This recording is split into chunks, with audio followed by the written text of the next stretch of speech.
Welcome, everybody, to the War and Peace Baseball Podcast. I'm here today with Alex Rudy. I'm Alex Zooey. It's just the two of us today. No Farbode. He partied too hard last night. Isn't that right? Really, I didn't party hard enough. Yeah, clearly. Anyway, just the two of us. I'd like to start off by announcing that going forward, we are going to be releasing this podcast on iTunes, so you can listen to it there if you prefer that. It is available there. You can get all the new podcasts there, so that is pretty exciting. Been wanting to do that for a while, and I think if everything goes right, it should be consistent for every podcast now. So let's go ahead and start with our top stories as we normally do. Just today, the Diamondbacks made another deal. A little bit of a head scratcher. They traded for Gene Segura and another minor league pitching prospect with the Brewers. They traded away Aaron Hill, Chase Anderson, and one of their top middle infield prospects.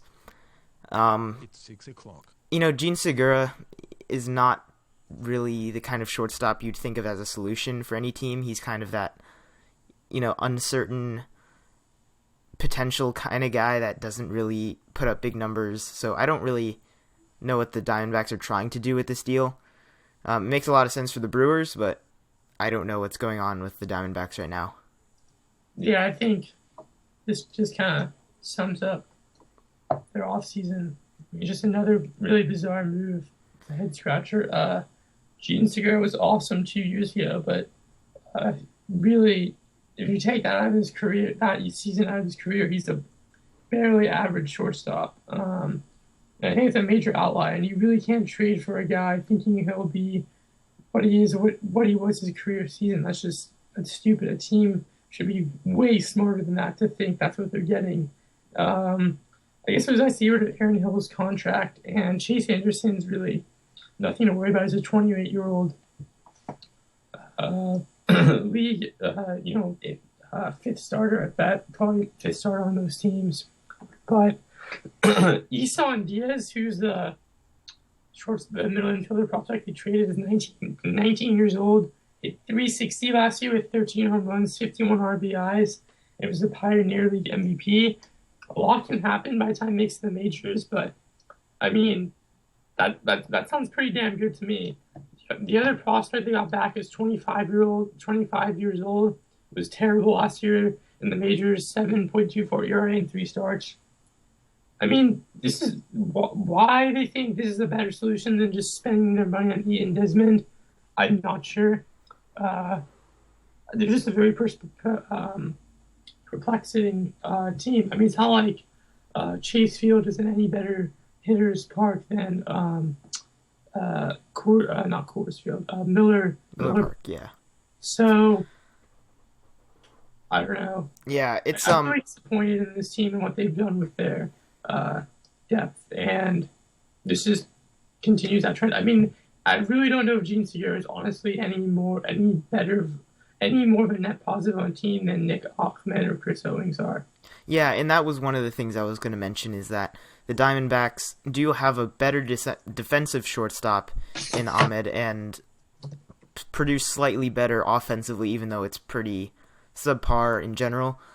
In the Brewers, they did what they were obviously trying to do. They have one of the top 10 prospects at shortstop in Arcia that is probably going to be able to start this year at the major league level.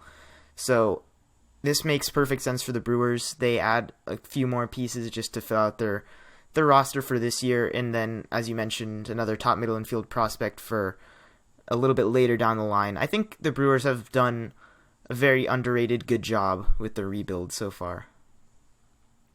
I mean, they're top, I think they've done a great job. Because I don't really think they have that many really high potential guys. And they don't seem like having them, and they're in a really, really, really good division, so it's not like they have a window opening up soon. But they definitely haven't made any, what the fuck moves, which I guess that's something to be proud of. I guess in this day and age, not screwing up is all you can ask for. Um, speaking of teams not screwing up, that's not what the Rockies did. They traded away Corey Dickerson and minor leaguer to the Rays in exchange for Jake McGee and another young pitching prospect. I'm not a fan of this deal, but you seem to have a different opinion from what I've heard. I mean, I don't love it. I mean, it's not my favorite deal. But I don't think it's nearly as bad as what the Diamondbacks have been doing, which it sounds like baseball fans are kind of comparing it to. Corey Dickerson, he's a guy who's major foot problems. He's going to be 27 this season, so he's not old, but he's no, like, spring chicken. I mean, he's not a brand new. He is what he is at this point. Yeah. And his home and away splits are pretty drastic. They're no, like, he's not, let's see, past 3 years, which is basically his career. He had 355 at home, 249 on the road, 24 home runs at home, 15 home runs on the road, 32 doubles at home, 26 on the road, 12 triples at home, 1 on the road, OBP 410 home, 286 away, 675 at home, 410 away. I mean, those are pretty drastic. Like, those aren't, you can't ignore that when you take what he is into account. That's pretty glaring. Yeah. And, he's going to a team that's bad. Chop Canfield is bad for hitters straight up. He's good cost control for a long time, which is great for the Rays. But I think it might be just true that he's just a league outside of Coors Field. He's just a league average outfielder because he's definitely not a great fielder. He's not an incredible athlete. I always trust the Rays in trades because they seem to have a great scouting department. And even if Corey Dickerson is just average at best, I still think it's a good trade for them because Jake McGee is the kind of guy who, like, if you're a contender, he's a great guy to get. But if you're a team like the Rays, his role is fairly replaceable. 29 years old. I doubt he has too many years of control left. And this trade, I think, can only be judged, just to finish up, when the Rockies trade Jake McGee and what they get back for him. That's going to tell us who really did well in this trade. I don't think it can be judged because there's no way the Rockies are planning on keeping Jake McGee for this whole season. Yeah. I don't think it's as bad as people say it is. It's not great though. I wouldn't say this is my favorite trade, but I think people are overly critical of it. I mean, is Corey Dickerson that much better than Gerardo Parra? We'll see. Mm-hmm. And I'm part of the reason I'm really disheartened is because Corey Dickerson's fantasy value is basically 0 now. Oh yeah, 100%. And then the thing with Jake McGee too is, going to Coors Field doesn't necessarily raise your stock, but the fact that he is going to be closing games there, unless they go with one of the other relief pitchers they have, which I have no idea. It's important to note that relief pitchers don't seem to do quite as bad as starting pitchers at Coors Field. That's true. And they've had Troy Hawkins, Rex Brothers, I feel like a couple other guys have all done decently. I don't think you've seen too many guys just flat out go from above average to horrendous pitchers at Coors Field relieving wise. I agree with you. Starting pitching destroys careers, but I don't think it's quite as bad of a effect on relievers. Yeah, and Jake McGee's not going to be closing in Tampa Bay if he stays there, so at least you have another very good closer on the board. Do you know anything about kind of the other prospects who went in this trade? I don't know much about them. Marquez is a very young pitcher. He's pretty far away from... Which one? Who got Marquez? Yeah, who got Marquez? The Brewers. The Rockies got Marquez. German Marquez.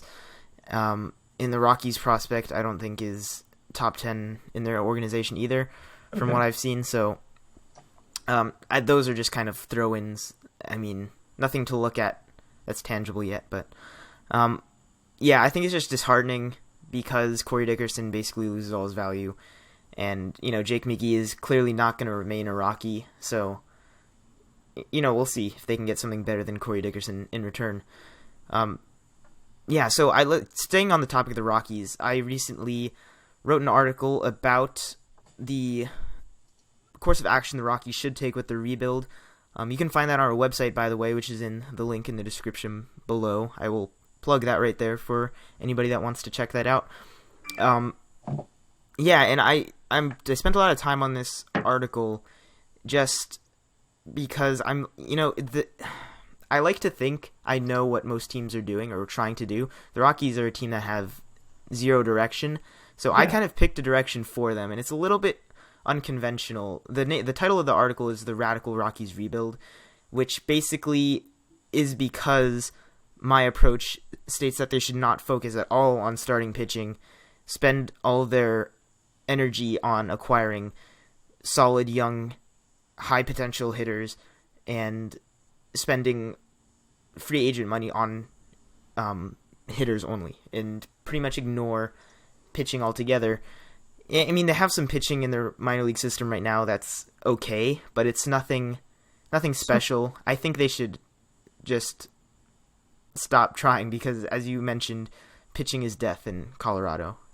So I had a few questions about your article, if that's okay. Yeah, this is the first time we're talking about it, too. I think you just read it today, right? Yeah. So I'm curious what makes you think this solution, I'm just kind of looking at your final team. Yeah. I'm curious what you think makes it that much superior than their team a couple of years ago, which had Cargo, Dickerson, Blackman, Tulo, Morneau, LeMahieu, Whelan, Rosario, Arenado, all playing at the same time. Or you take the season before that, I think they had what's his name in center instead, Dexter Fowler. Those are pretty big offensive juggernauts themselves. So what makes you think these teams that you're making are really any better than that? Well, part of it is just the amount of high potential bats there are, not necessarily even in the best case scenario lineup that I've come up with, but even waiting in the wings. Some of the prospects in this that I had them acquiring in the specific outline that I created, they are some pretty high potential bats. And I think it's kind of bold to go and say Brendan Rodgers is going to have Troy Tulowitzki type production at shortstop, which is a little bit out there, but it's very possible. Some of the other prospects that I have mentioned for the master lineup, I guess you could call it, Ryan McMahon is a third base prospect right now who I want the Rockies to try to transition to first base. I don't want them to trade him away because I think he has a lot of potential at the big league level. David Dahl's another one, an outfield prospect that they have right now that could potentially fill an outfield spot. I don't have him as like my number one option, but that's another guy who is top 5 in the organization right now that could impact them.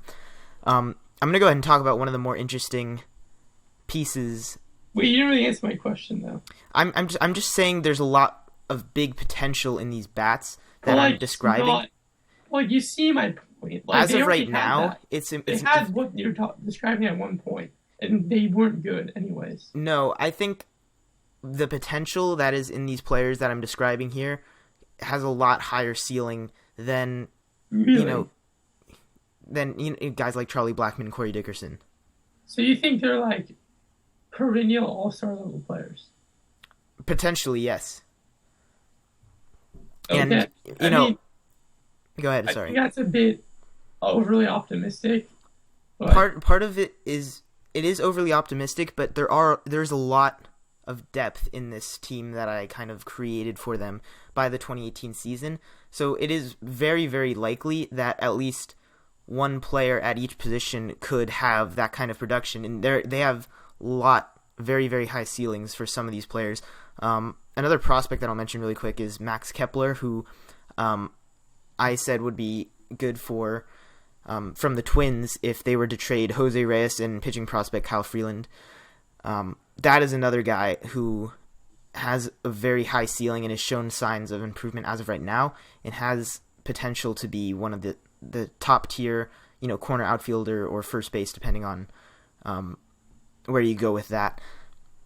And I think one I'm not going to go through the whole outline right now, but one potential deal that I want to talk about is them possibly trading Carlos Gonzalez to the Marlins, which see, I have big issue. That's just not realistic. Can you explain to me why it's not realistic, though? Give me an example where the Marlins traded for the most expensive guy in a deal. Tell me the last where time they've done it in the past. Tell me the last time the Marlins traded for the most expensive guy in a trade and gave away prospects.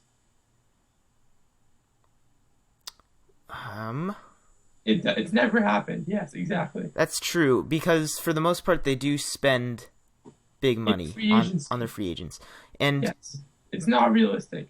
I think in this market though, I've never done it before. I think in this market though, the intrigue of adding a left-handed power hitter like Carlos Gonzalez to complement Giancarlo Stanton right now, when I'm going to assume he is healthy right now because he is going to be back for the season. The intrigue of having that combination is going to overpower their desire to sign. Yes, there's nobody like Carlos Gonzalez available in the next 2 seasons. Logical. I'm assuming that they want a big left-handed bat, and they are not going to find that on the free agent market. I just don't see it happening. Well, I don't know. There's no signs from an organizational standpoint that they're going to change their philosophy into something like that. If there is a flaw, that is the flaw, but the fit, it makes sense. On paper, yes. They do have a need, and it is not unlike them to try to address needs in big ways. It's normally through free agency, but I don't see that being filled in the next 2 free agent markets unless you sign a guy like Bryce Harper, which is not going to happen. I think you're overestimating. Sorry.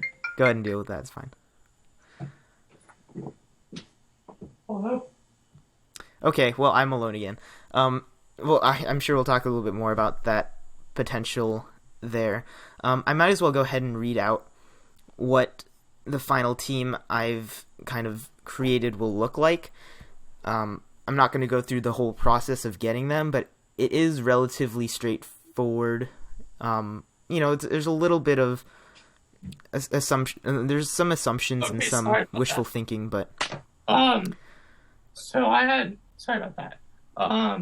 So I had one other issue that I don't really see happening.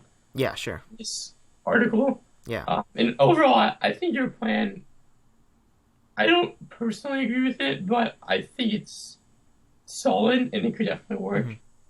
Mm-hmm. It's kind of what took them to the World Series in 2007, but yeah. The one thing I really think is really, really unrealistic, I'm sorry, I just would be shocked if it happened, or the Lorenzo Cain and Michael Brantley signings. Okay, so here's the thing. They just don't make sense. You realize they're going to be both 30 in 2018, and neither of them are the type of players that are going to age well. Well, I don't think that's a fair thing to say. A lot of money.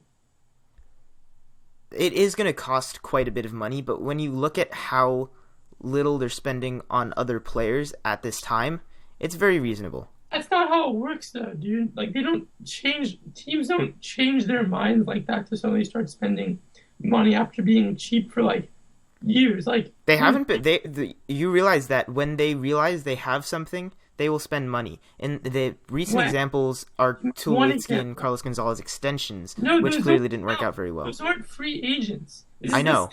That you can't count extensions with your own superstar players as the same thing as going out and signing free agents. They're just not comparable philosophies. I think at the time that 2018 rolls around, and when they realize what they have in at the major league level and especially in the minor leagues at that time, that this year is the year that they are going to try to strike. I really disagree. If they weren't willing to spend big money to make their team into contender when they had Tulo and Cargo in their primes, there's no reason they would do it in your scenario. Mm-hmm. And the thing is with this, I say best case scenario they sign both of them. If they sign one of them, that is very possible considering the corner outfield depth that they have. Michael Brantley would be one of those corner outfielders if they were to sign him. But then, depending on how Marcell Ozuna plays out, which is another guy I had them trading for. To be honest, they don't really need to. Sorry enough, they don't really need to sign them because they have Max Kepler in your scenario, Jorge Soler, Marcell Ozuna, and David Dahl. I don't see any reason they would even sign them. They don't need, and that's just why I'm projecting the best possible scenarios of depth that they would have. And if I had the crystal ball that showed how all these prospects ended up, I think it would be much easier to do. To project that is like how their final lineup would look. This is more of like a precautionary thing. Like they need to sign an outfielder at this point in time. I'm saying if they sign both of them, that would kind of make it more intriguing for one, but also show the amount of depth they have behind these players. And I agree, it's very difficult to sign two pretty big free agents in 1 year, but I think it's possible when you're not going after pitching at all. I think that's something that people just aren't used to the idea of, and it's not a concept that I thought everybody would agree with right away. But the Rockies are a very unique situation, and I think it would take a little bit of a different approach. If that makes sense. I think they just need to move and sell the team and move to Montreal. That works too. I'm okay with that. I think that's their only hope because they've been around for over 20 years now. I know they made one World Series, and a team like the Brewers have been around for 40 years. They've also made one. But unless they're either going to sell the team to an ownership that's going to really spend, or they're going to move to a ballpark that doesn't completely restrict a half the game from them being good at it, there's really no hope for their franchise, sadly. I mean, it's like if you play... It's actually funny, the Denver Nuggets have the opposite thing where they play amazing at home because of the altitude, because they're used to the acclimation with breathing, and the road opponents have to struggle with that. So, I mean, Denver, or Colorado, I guess in this case, can be great for sports as a home and field advantage, but I think at this point, it's just a negative. I think it's hurting them more than it helps them overall. Yeah, I think the general idea is they are very desperate, and at this point, one of the few things that will work is just taking advantage of what their field caters to, and that's the main idea behind. That's the main idea I want to get across. Even if the potential specific deals that I outlined don't play out that way, I want to see the Rockies go after an offensive juggernaut type team. It's the concept behind it that I want people to kind of realize more than anything. And the rest of the specifics are just kind of to show it's possible for them to get to this point without too much effort. They are a very fascinating organization. Yeah. And another, real quick, just to end on, it's not an Astros type rebuild. They're not acquiring an elite farm system and just completely tanking. They're not at that point. They have stars like Nolan Arenado here right now. DJ LeMahieu's pretty good too. They have pieces there, and they're not gonna just tank even further and then just kind of like rise from the ashes. That's not what they're gonna do. Yeah. Anyway, that's all there. You can check out more specifics again on our website. Let's talk about the top 100 prospects list that was just released this past week. I was very excited for that for a long time, and now it's finally here. I'll go ahead and list off a few of the bigger names. Corey Seager has moved into the number 1 spot overall, and he is followed by Byron Buxton at number 2, and then Lucas Giolito at number 3. We can talk about them a little bit more first, and then if there's anything else that kind of shocked you about this list, or a few other Major League Ready players that are in that top 10 too. But I think the biggest story is Byron Buxton being removed from that number 1 spot. I think it was going to happen just based on his Major League performance, but yeah, go ahead and share what you thought about that. Well, my only main things that he's a very, very, very, very hyped up prospect. And I think the way he's been discussed is kind of giving us the impression that he's going to be the next Trout or Harper. I really don't see that at all. He just didn't have, like, I don't know. I just the it factor. The greatest players in sports have that something that you can't put into words that makes them better than everyone else. Mhm. I don't think he has that.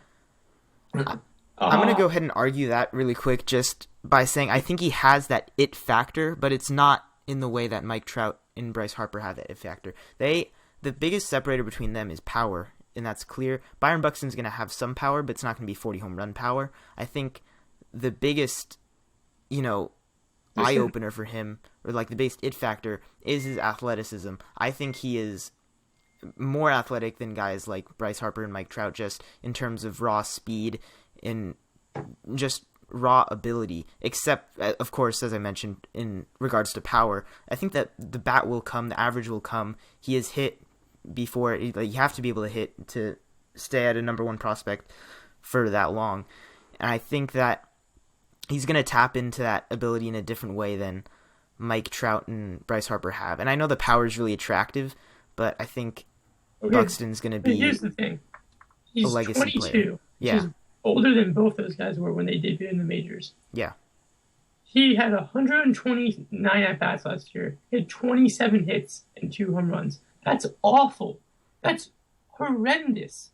Yeah, but you can't just base... That's very bad. If you're a guy who's going to be a top number one prospect, and you're that, you don't deserve to be a top 5 prospect in my mind anymore after that. If you're that highly touted, there's no reason you should be that terrible in the majors. I know it sounds really overly reactionary and zealous and critical, but that's unacceptable. You cannot. That's not living up to hype. So I think.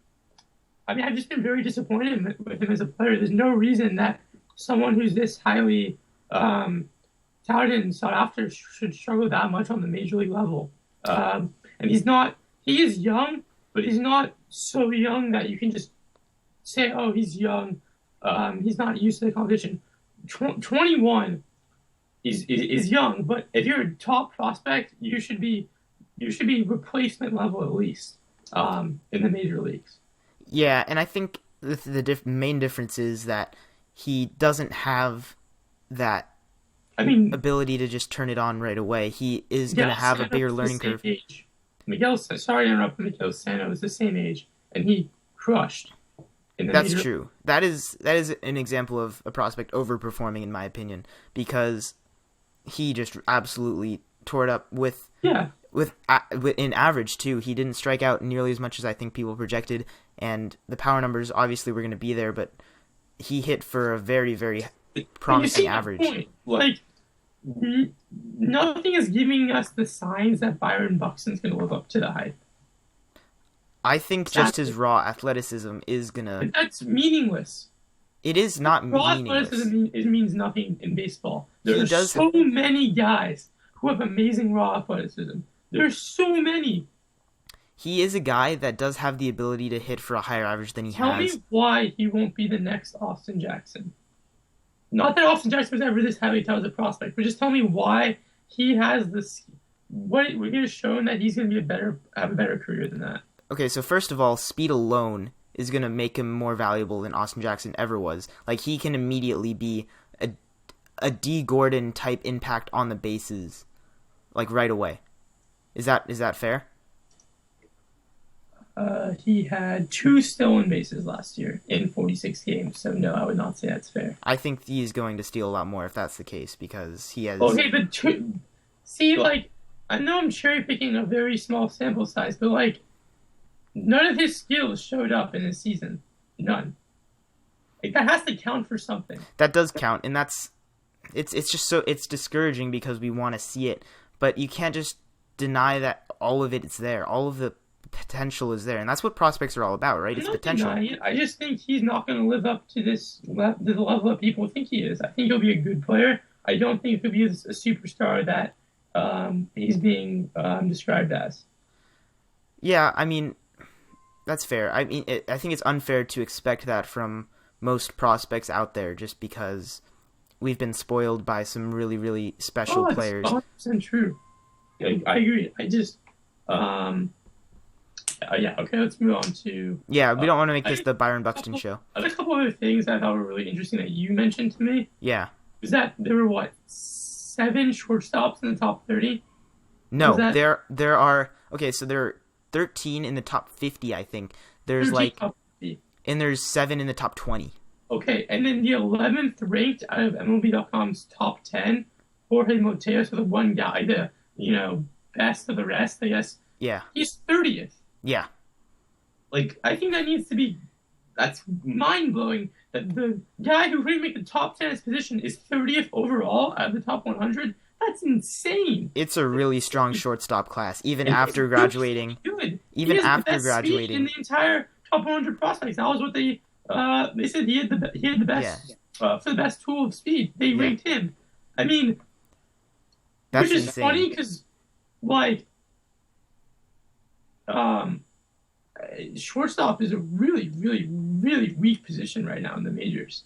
I guess it's not going to stay that way for very long. Yeah, so if you think at least half those guys pan out, Yeah, we're seeing a very big shift in position talent in the league. I think Corey Seager is a guarantee at this point. yeah, As stupid as that sounds, I just trashed Byron Buxton. he is my man crush. Yeah, you love him, I and do. you just kind of like get that vibe around the league that really. I mean, but like, okay, can I just say something? Yeah. Look at his stats in 98 at bats. Oh, they're amazing. Byron Buxton's. Yeah, He they're basically amazing. puts him in every category in half as many games. Yeah, and I'm not Scary. gonna degrade That's Byron scary. Buxton anymore. He is going unless he pulls shit. What was the guy the catcher on the Yankees? Total bust. Jesus Montero. Jesus Montero. Unless he pulls that and peaks And gains 60 pounds. Yeah, it peaks in September of his pre-rookie year. First taste of the majors. I mean, he's going to be a truly world-class player. Yeah, and I think I heard Greg Amsinger on MLB Tonight said it better than anybody. You know how you have Bryce Harper and Mike Trout in opposite leagues at like both outfielders that are going to be compared to each other for their whole careers.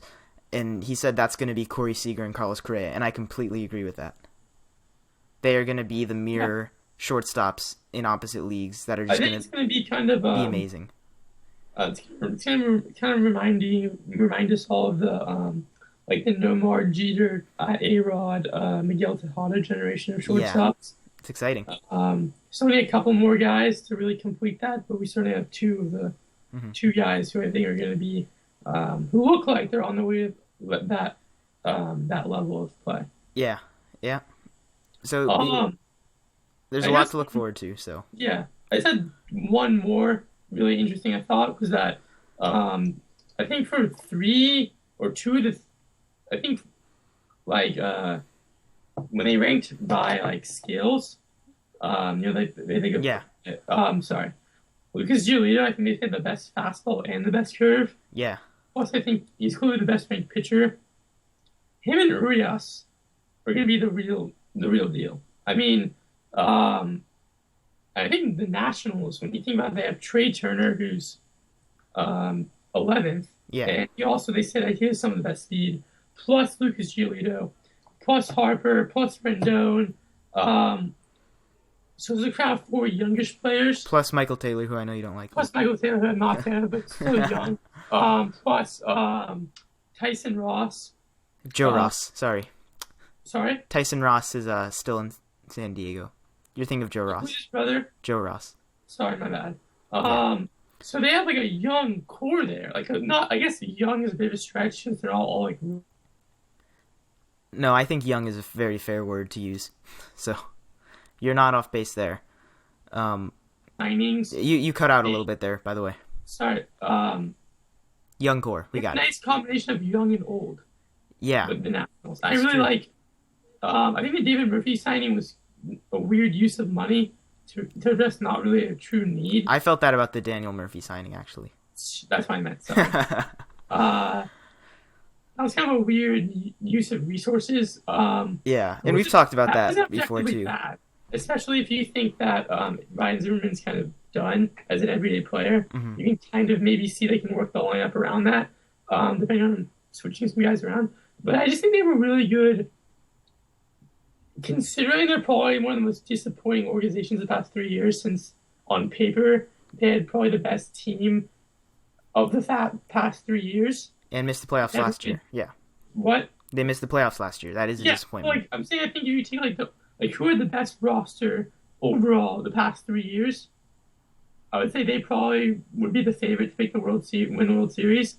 I mean, they pretty much wore like 3 years in a row, and they never really did much in the playoffs. So Yeah. considering how much of a disappointment they've kind of been, I still think they're in really good shape for now and the future. That's true. All right, let's go ahead and move on from the top 100 prospects. You can, of course, find that on MLB.com, all that good stuff there. Why isn't what's his name on this list? Luis Luis Severino. Okay, so I'm not going to pretend to understand how eligibility works exactly, because I don't, but he's not eligible for some reason. He is a major leaguer at this point. I was like Steven Matz eligible, or like Byron Buxton. Or like, Again, I'm not going to pretend to understand. Okay, sorry, I think sorry. I did see that Byron Buxton is like storyteller. I did see that Byron Buxton is only like less than 5 at bats away from the eligibility mark, though. So if he had like 5 more at bats, he wouldn't have been on this list at all. Yeah, it's just something interesting. So if you know, you can let us know, because I don't know. So let's go and talk about some free agent stuff. This is what we like to talk about. We normally start off the show with this, but we're gonna close it off, or not close it off. We're gonna talk about it now.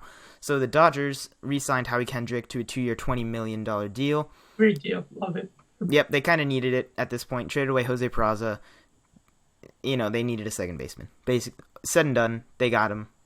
I think it's great value considering what Murphy just got. I mean, Murphy's better, but is he that much better? I think it's only slightly better when you look at an annual salary, so I think it's pretty comparable. Fair. Yeah. Yeah. So next, the Astros signed Doug Fister to a 1-year, $7 million deal. That's one of the best contracts I think I've ever seen in my entire life for a team. Yeah, in our predictions, we both had him getting like 3-4 year deals for close to $50 million. Yeah. We were not very close at all. Yeah, he needs to have a good showing with the Astros if he wants to. He wasn't really healthy last year, and it was definitely a down year. But his skills shouldn't age poorly. He's a strike thrower, innings eater who's incredibly accurate. Yeah, I think that'll be good, and that's kind of paired with the news that Lance McCullers is going to have an innings limit this year.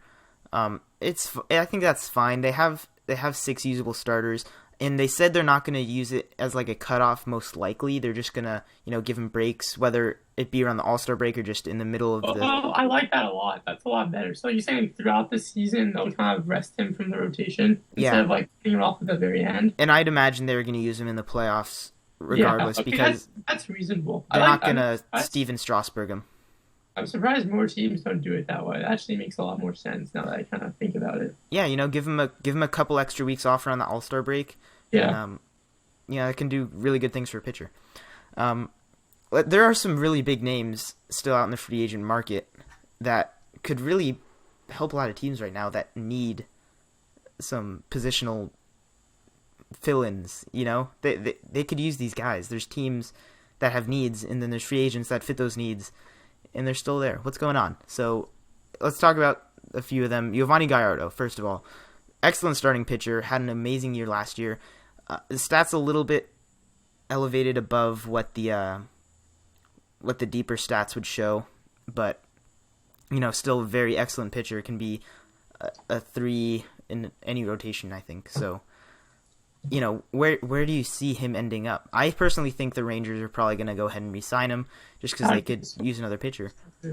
Everybody could use another pitcher, really. I really have no understanding of how he's a free agent.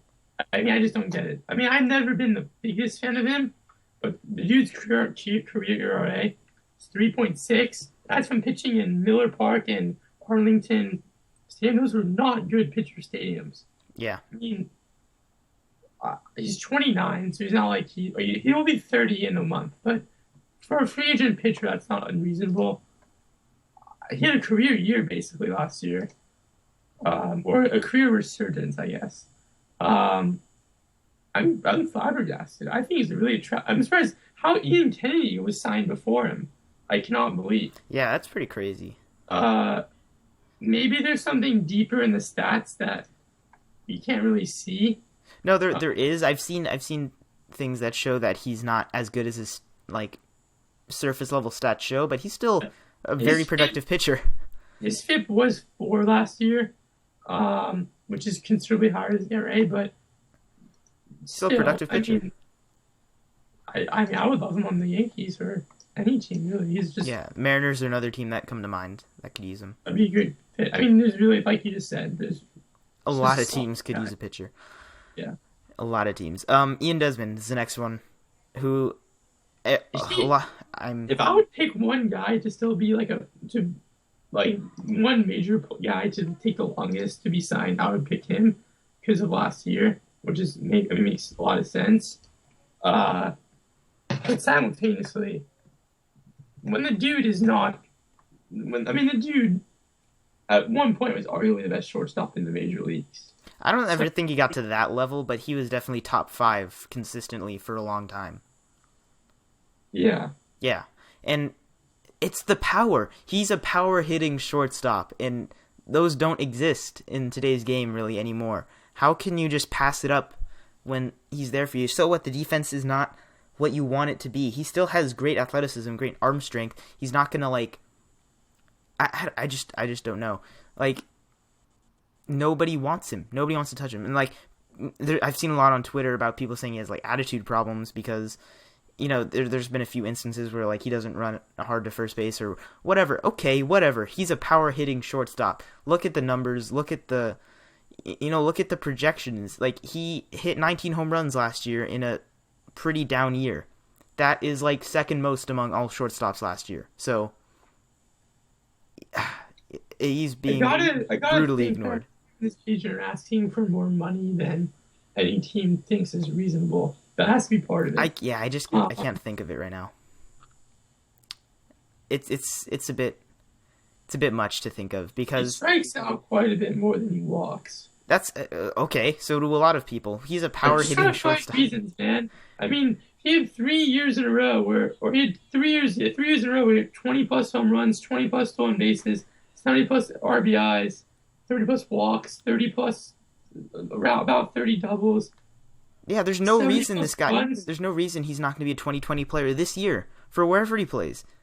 Why the Diamondbacks couldn't have just signed him to at least give some logic to their offseason? I don't know. I'm just going to say if the It's- Tampa Bay Rays do sign Ian Desmond, it's going to be such a waste. I'm going to be so disappointed. Why would they sign him? There's been talks that they want to sign Ian Desmond. Really? I didn't know they were allowed to sign free agents. And, part of the reason is teams that sign him would lose a first round draft pick, which is very Oh, I hate that. dissuading. That's like, yeah, but half the teams that are going to sign them probably are getting one from losing a free agent. Yeah, and I think you just can't think about You that can when you always have trade for a draft pick if you're really that fucking desperate. Since they changed those rules. yeah, and Ian Desmond is good enough he's worth it. He's worth it. God, it's frustrating. I would give him. I don't know what do you think? Like 3 years, 58. That's Right a now. bit high for. I would give him 4 years, 58 easily. I would give him like 3 years, 40 something. He's probably worth more than that when you think about it. But just considering where we are now, 3 years, 40 something, it's a pretty good deal. So I don't know. I don't know what to think. Next is Dexter Fowler, who is not. He's being overlooked a lot too. He's a center fielder, switch hitting center fielder who can hit for a little bit of power. Yeah. Because he's never been someone who really stands out No, but as like, wow, like who I really need on my team? A Dexter Fowler. Like he's never been like a very impressive player, I guess. He's always just been kind of all around solid. yeah. And his numbers are like kind of just weird. Like he's kind of all over the place career wise. Yeah, he is. But again, He's just solid he's player. not great at anything. Solid player But though. he's solid center fielder, 29, does a little bit of everything. There has to be some team that needs him. I mean, I can't think of it right now. I mean, one team that I'm thinking of is the Tigers, and they already have a platoon in center field with Maben and Ghost anyway. But I just like think of a lineup wise that makes some sense. I think the Mariners could use him. I think I've heard that the Cubs could even re-sign him if they just want to trade Jorge Soler. I think he should go to the Cardinals. That makes sense too. They could use a center fielder. He's not going to play there really at all. No, but I'm looking at splits right now. He hits righties much. Wait, no, he hits. I guess he's a switch hitter. Yeah, he's a switch hitter. He hits as a righty versus lefties. He hits versus lefties much better. Well, that's not in very high demand, is it? But the switch hitting part is. So. Well, I mean, for all we know, I haven't done the research. There's someone on the Cardinals who's projected to play every day who hits righties better. I mean, who hits righties better. So. Are you saying Fowler hits righties or lefties better? I'm so lost.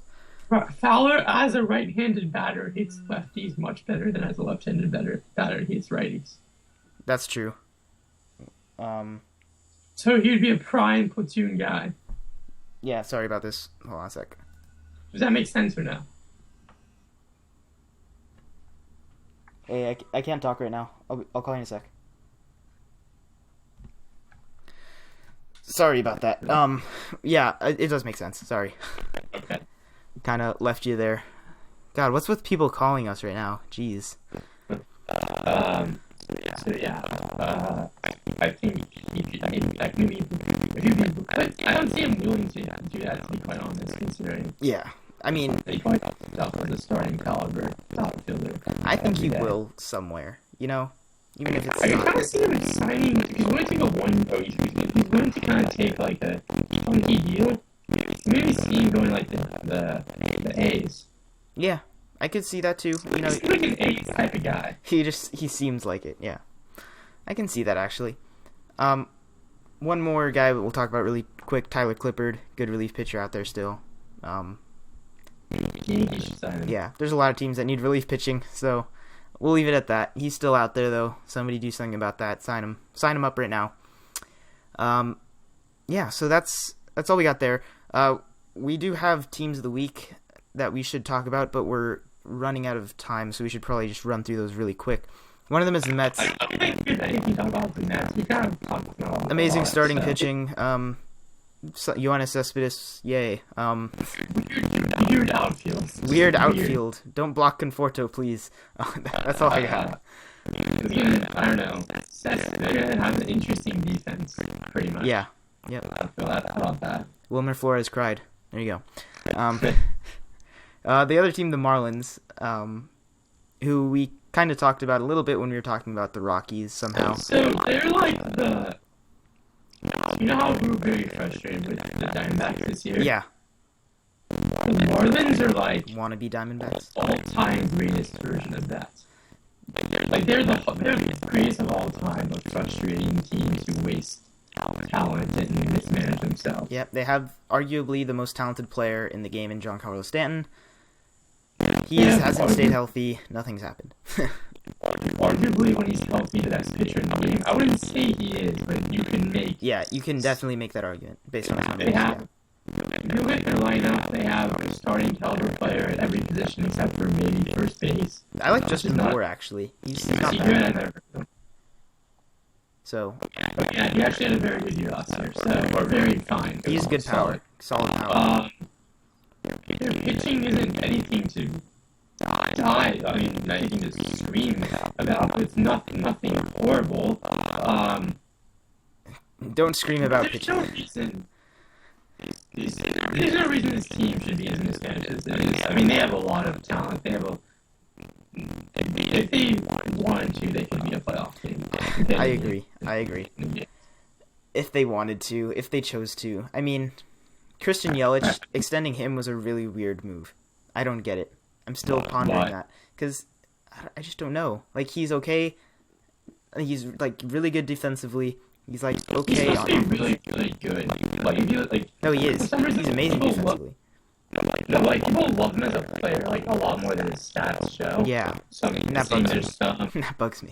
He's only 24. It's not like he's, like... That's true.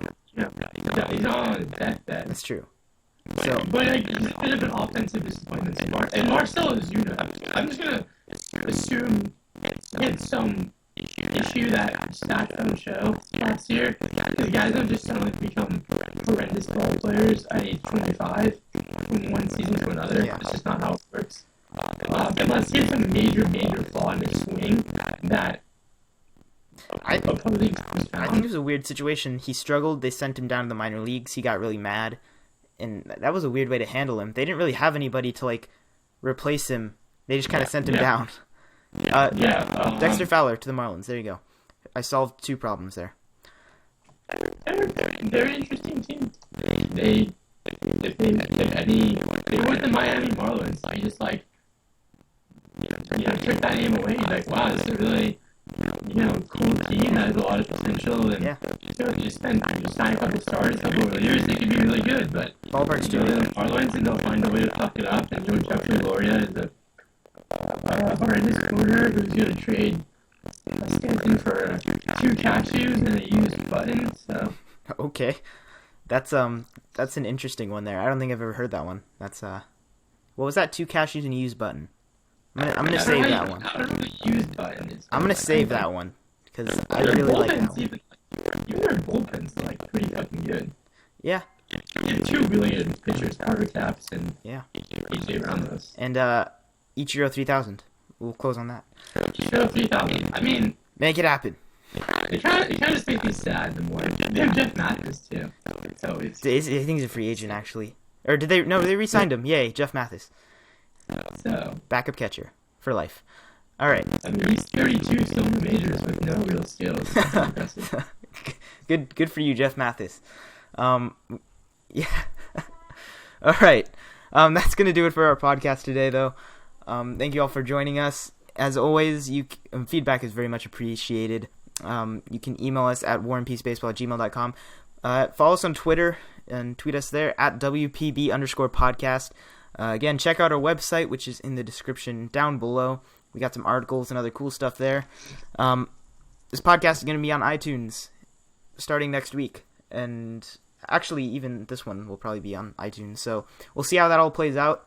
It'll be there for you, though. I can guarantee you that. All right. That's all for now. Rudy, as always.